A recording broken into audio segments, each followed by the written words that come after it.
Question number 30 है student. तो start करते हैं। A cheque for ₹20,000 was received from Ranjan on which 200 cash discount was allowed. एक cheque receive हुआ था 20,000 का रंजन से और उस पर फर्म ने जो दिया था 200 का कैश डिस्काउंट दिया था।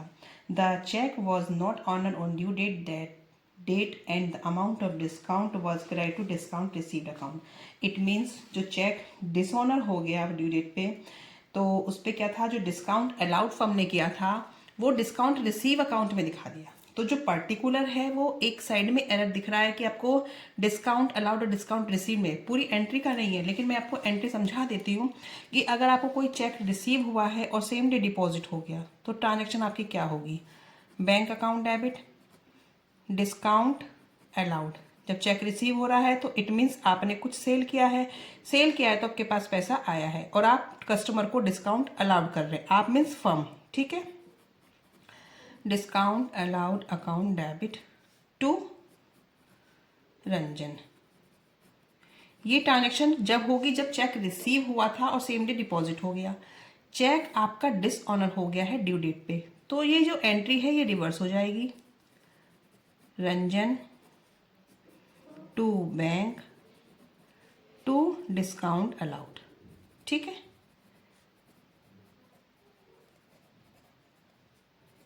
ये हो गया।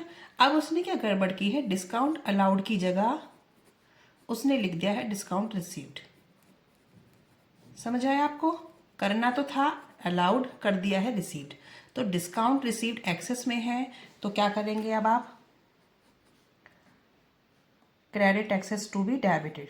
तो discount received account debit to discount allowed अपनी जगह पे शॉर्ट है, इसको एज इट इज रखेंगे। अमाउंट आ जाएगा आपका 200, ठीक है। सेकेंड है transaction, paid wages for machinery installation was debit to wages account. It means आपने कोई भी बड़ी सेट परचेज करते हैं तो सारे जो एक्सपेंस है वो उसके अंदर इंक्लूड हो जाते हैं, लेकिन अब उसमें क्या कर दिया है, वेजेस को डेबिट कर दिया है। वेजेस डेबिट किया है तो वेजेस क्रेडिट पहुंच जाएगा। और मशीनरी इंस्टॉल हुई है तो मशीनरी आपके पास आई है, तो machinery account debit to wages account, ठीक है। Wages debit excess to be credited और मशीनरी अपनी जगह पे शॉर्ट है।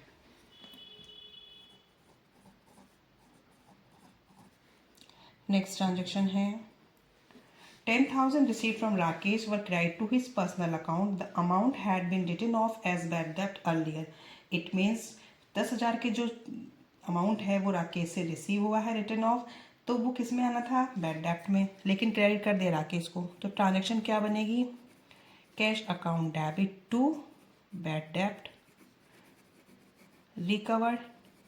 ये आपकी ट्रांजेक्शन बननी थी, लेकिन उसने क्या कर दिया है, राकेश को क्रेडिट कर दिया है टू राकेश। राकेश क्रेडिट में कर दिया है, credit excess to be debited, तो राकेश को आप डेबिट करेंगे टू बैड डेट रिकवर्ड, अपनी जगह शॉर्ट है, इसको एज इट इज रखेंगे। Bad debt recovered account, amount आ जाएगा 10,000। ठीक है स्टूडेंट। नेक्स्ट ट्रांजेक्शन है repair bill of machinery was recorded as 500 against the bill amount of 5,000। Repair कराया को मशीनरी को 500 रिकॉर्ड कर दिए, करने थे 5,000। तो रिपेयर जब हम कराएंगे कोई मशीनरी को तो क्या एंट्री होगी, repair account debit to cash, simple entry होगी। और यही एंट्री होगी, क्यों होगी, क्योंकि 500 रिकॉर्ड कर दिए और करने थे 5,000, तो 45 से शॉर्ट रह गई।